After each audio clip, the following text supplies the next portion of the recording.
Deretan arsitek Indonesia yang mendunia. Yang pertama ada Ahmad Numen. Nama pertama yang harus kamu tahu adalah Ahmad Numen. Beliau merupakan lelaki yang berasal dari Garut dan lahir pada tahun 1924. Ada banyak sekali jenis karyanya yang sangat mengagumkan dan berdiri hingga sekarang. Sebut saja seperti Masjid Islamic Center yang berada di Jakarta. Kemudian ada pula Masjid Amir Hamzah Ismail Marzuki, Masjid Salman ITB yang berada di Bandung, dan juga Masjid Atin. Tak berhenti di Indonesia saja, Ahmad Numen juga memiliki karya arsitektur lain yang ada di luar negeri, tepatnya di Cape Town, Amerika Selatan, yakni Masjid Syekh Yusuf. Dengan prestasinya tersebut, tak mengherankan jika Ahmad Numen sering disebut dengan arsitek Indonesia sejuta masjid.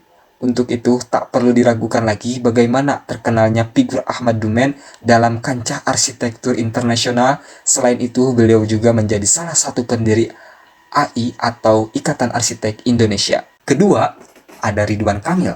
Ridwan Kamil atau akrab disapa dengan Kang Emil merupakan nama yang mungkin sudah tak asing lagi di telinga kamu. Bagaimana tidak, Gubernur Jawa Barat ini cukup dikenal oleh kaum milenial dan menjadi idola bagi remaja masa kini. Selain dikenal sebagai gubernur, Ridwan Kamil juga menjadi salah satu arsitek ternama Indonesia. Pria lulusan ITB ini juga melanjutkan karirnya di Amerika, namun hanya dalam waktu 4 bulan saja karena adanya dampak dari krisis moneter yang terjadi di Indonesia. Ia pun akhirnya memiliki kesempatan untuk bertahan hidup di negeri Paman Sam hingga akhirnya mendapatkan beasiswa di University of California. Ridwan Kamil mengenyam pendidikan S2 di universitas tersebut sembari bekerja secara part-time di Departemen Perencanaan Kota Bakery di tahun 2002. Ia pun kembali ke Indonesia dan berselang 2 tahun kemudian akhirnya mendirikan Urban. Urban sendiri merupakan salah satu perusahaan yang bergerak di dalam beberapa bidang, salah satunya adalah arsitektur.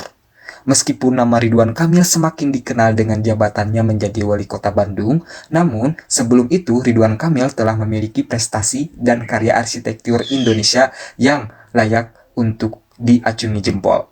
Sebab perancangan bangunan yang dibuat oleh Ridwan Kamil ini telah dikenal oleh dalam maupun luar negeri. Di antara karyanya yang sangat terkenal adalah Rumah Botol yang ada di kota Bandung. Bangunan karya arsitek Indonesia ini terbuat dari sekitar 30.000 botol bekas yang telah dikumpulkan dalam waktu sekitar 6 bulan. Dengan begitu, ia pun berhasil untuk mendapatkan Green Design Award oleh BCI. Yang ketiga ada YB Wangunwijaya VR. Arsitek ternama Indonesia selanjutnya adalah YB Wangunwijaya VR.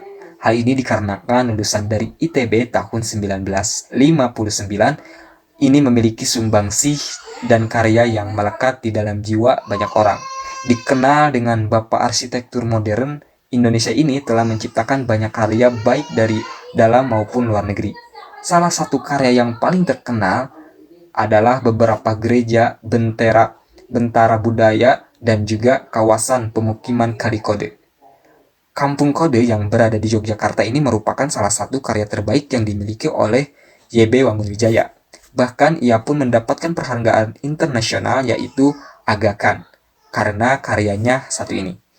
Selain dikenal sebagai seorang arsitek yang mendunia, YB Wangunwijaya ini juga merupakan salah satu sastrawan yang memiliki karya sastra yang banyak diminati oleh banyak orang. Di antaranya adalah Rowo Mendut dan juga Burung-burung Manyar. Tak hanya dari situ saja, sosok satu ini juga cukup mempedulikan pendidikan di Indonesia, yakni dengan mendirikan Yayasan Dinamika Edukasi. Yang keempat ada Friedrich Silaban.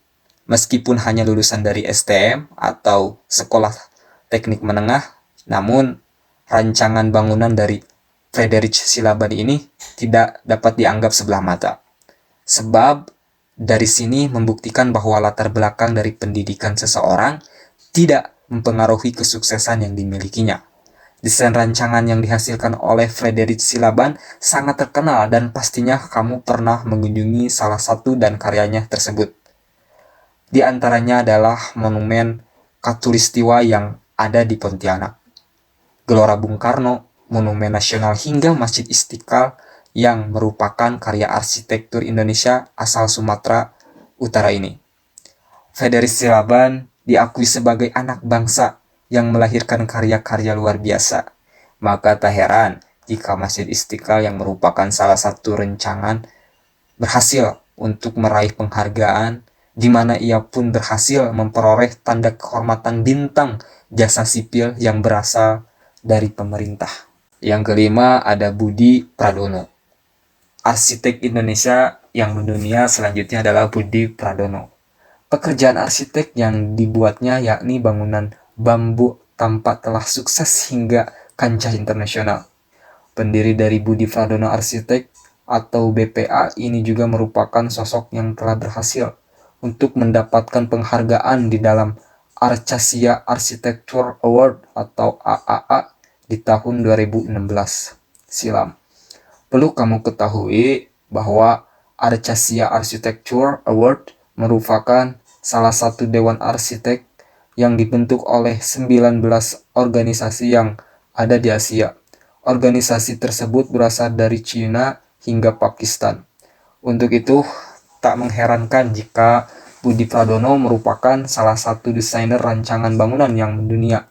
Salah satu karyanya yang berhasil dikenal oleh dunia internasional adalah Dancing Mountain House. Dancing Mountain House sendiri adalah salah satu karya yang dibangun dengan menggunakan rancangan yakni konsep dari borderless home atau yang dikenal dengan istilah rumah tanpa sekat. Tak hanya itu saja, ada pula bangunan lain yang juga menjadi nominasi dari Archdelis Building of the Year di tahun 2018, yakni Casablanca Residence. Penghargaan-penghargaan yang diterimanya cukup membuktikan bahwa karya-karya Budi Pradono memang patut diacungi jempol, hingga tak mengherankan lagi jika ia terkenal sampai ke berbagai negara. Yang keenam, ada Daliana Suryawinata. Perempuan yang akrab disapa Dana ini merupakan salah satu arsitek kelahiran Jakarta. Awal mulanya, perempuan satu ini bercita-cita ingin menjadi seorang komunis. Akan tetapi, seiring dengan berjalannya waktu dan amanah dari kedua orang tuanya, maka ia memutuskan untuk masuk ke jurusan arsitektur. Namun, siapa sangka jika mahasiswa lulusan Universitas Tarumanagara ini akhirnya melanjutkan pendidikan di Belanda, tepatnya di Barley Institute. Setelah selesai menempuh pendidikannya, Dana akhirnya bertolak kembali ke Indonesia. Di tanah kelahirannya ini, ia mendirikan Suryawinata Heinzelman Architecture and Urbanis atau SAU. SAU ini sendiri telah berdiri di beberapa tempat, sebut saja seperti Bandung, Indonesia, Mainz di Jerman, dan juga Rotterdam yang ada di Belanda. Dengan adanya SAU ini, Dana semakin mengembangkan ide kreatif dan potensi yang terdapat di dalam dirinya, sehingga ia pun berhasil membangun kampung yang ada di beberapa negara. Salah satu karya terkenal Dana yang bisa dilihat di Indonesia adalah Perpustakaan Mikrolibrary, lebih tepatnya di kota Bandung. Tak tanggung-tanggung, karya dari Dana berhasil meraih penghargaan Architecture Awards New York. Tentu saja hal tersebut akan menjadi salah satu momen yang membuat bangga baik bagi diri Dana maupun bangsa Indonesia. Yang ketujuh ada Andra Matin. Dikenal dengan karyanya yang elegan dan memiliki kesan modern, maka kamu bisa berkenalan dengan desainer rancangan bangunan selanjutnya, yakni Andra Matin. Pria bernama lengkap Isandra Matin Ahmad ini merupakan salah satu lulusan Universitas Parahyangan yang ada di kota Bandung. Salah satu desain rancangan instalasi yang memiliki judul yakni Elevation berhasil meraih penghargaan tingkat internasional. Selain itu, karyanya juga pernah dipamerkan dalam sebuah event yang bertajuk Venice Architecture Glance di tahun 2018. Bahkan karya dari Andra Matin pun mendapatkan special mention dari juri. Membanggakan bukan? Terus yang ke-8 ada Hen Awal. Nama arsitek Indonesia yang mendunia selanjutnya ada Hen Awal, yang merupakan seorang arsitektur keturunan Tionghoa, memiliki nama asli Hen Ho Tujuan. Lelaki satu ini dikenal karena karyanya atas pemugaran terhadap beberapa bangunan tua yang ada di Indonesia. Pastinya sebagai besar dari kamu pernah untuk mengunjungi bangunan tersebut.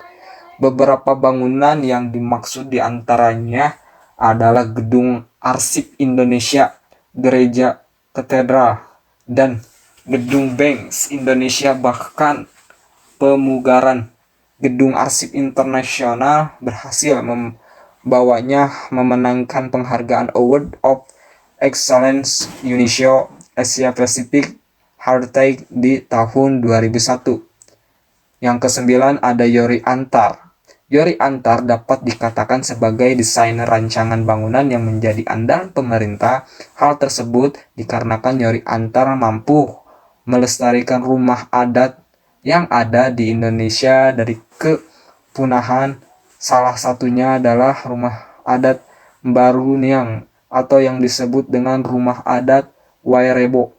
Rumah adat tersebut menjadi salah satu dari bukti bahwa Yori Antar mampu untuk mendesain dan juga merancang kembali rumah adat tersebut. Selain itu, Yori memang termasuk yang memiliki kemampuan atau spesifikasi di dalam bangunan rumah adat dari adanya kepunahan. Bahkan rumah tersebut dapat meraih penghargaan yakni kategori bangunan pelestarian non-benda. Terus ada yang ke-10 yang terakhir, yaitu presiden kita yang pertama yakni Ir Soekarno. Bapak Presiden pertama Republik Indonesia, Soekarno, merupakan salah satu seniman yang juga menggeluti dunia arsitektur. Dia di luar sepak terjangnya dalam bidang politik, pria yang akrab disapa Bung Karno ini juga dikenal sebagai desainer rancang bangunan sampai ke berbagai penjuru dunia. Selama Ir Soekarno menjabat menjadi presiden, ada banyak sekali rancangan yang dicetuskan oleh beliau. Salah satunya adalah Monumen Nasional atau yang dikenal dengan Monas. Monumen satu ini menjadi salah satu ikon kebanggaan dari Jakarta. Bahkan sampai ada yang mengatakan bahwa belum ke Jakarta apabila tidak ke Monas. Tak hanya itu saja, terdapat beberapa desain rancangan bangunan lainnya yang dipengaruhi oleh Ir Soekarno, disebut saja seperti Gedung Sarinah dan juga Gedung MPR DPR, sehingga presiden satu ini juga memiliki pengaruh besar di dalam bangunan-bangunan penting yang ada di Indonesia.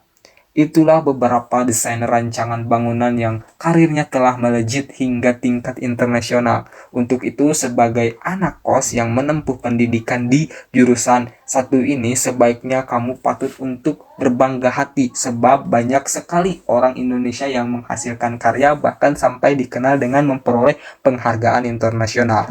Oke, cukup sekian dari saya. Wassalamualaikum warahmatullahi wabarakatuh.